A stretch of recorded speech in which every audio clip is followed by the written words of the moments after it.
everybody, it's Amber here for Tune In Tuesday with Hope, Healing Our Past Experiences. And so it is Tuesday, and since Thursday I have been to a couple of different conferences.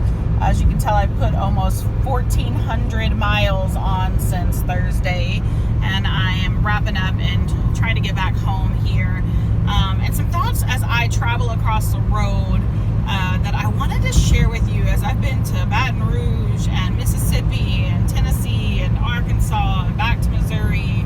Like I said, just a couple of different conferences, some things that have come across my heart and my path would be at one of the stops when I stopped to eat.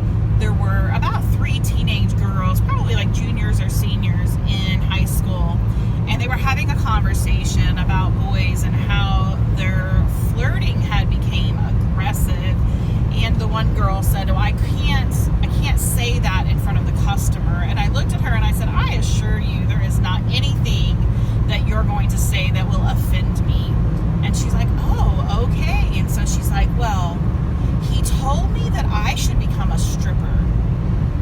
And I looked at her and I said, "That's not a compliment. Like, he is objectifying you. Like, that's not flirting. And, you know, like, love doesn't objectify." And she looked at me and she's like, "You're right." And she's like, "It just made me feel really uncomfortable." And he had also went on to say a couple other comments about her and her body. And, you know, why is that even considered flirting? You know, that would be my question. And so, I don't know, I would be interested in having feedback and what you consider acceptable, and like what makes you feel flattered, and what has been said to you that has been offensive and somebody thought it was funny or flirting, so to speak. And so, you know, email it to me, send it to me on Messenger and Facebook, or on Instagram, you know, all these different ways that you can reach me, because I want to hear your stories. And this is something that I want to address because I love talking about healthy relationships and healthy boundaries and being able to set boundaries because you're worth it, absolutely. And don't settle for these ones who want to objectify you, to use you and then lose you, so to speak, to take things for their pleasure. And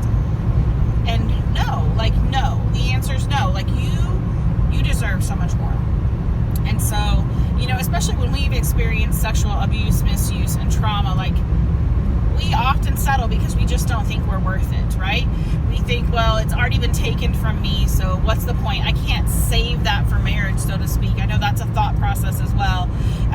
But it's not about what's been taken or what's been given or anything like that, but it's about having a mindset that, you know what, from this day forward, I can choose to just have boundaries. I can choose to be pure in my thoughts, and in my mind, and in my heart, and I can set boundaries that are going to guard my heart and keep me from being hurt in ways that you don't deserve that. You don't deserve to be objectified and told that, well, you should become a stripper, or you should do this, or you should do that. And no. I know society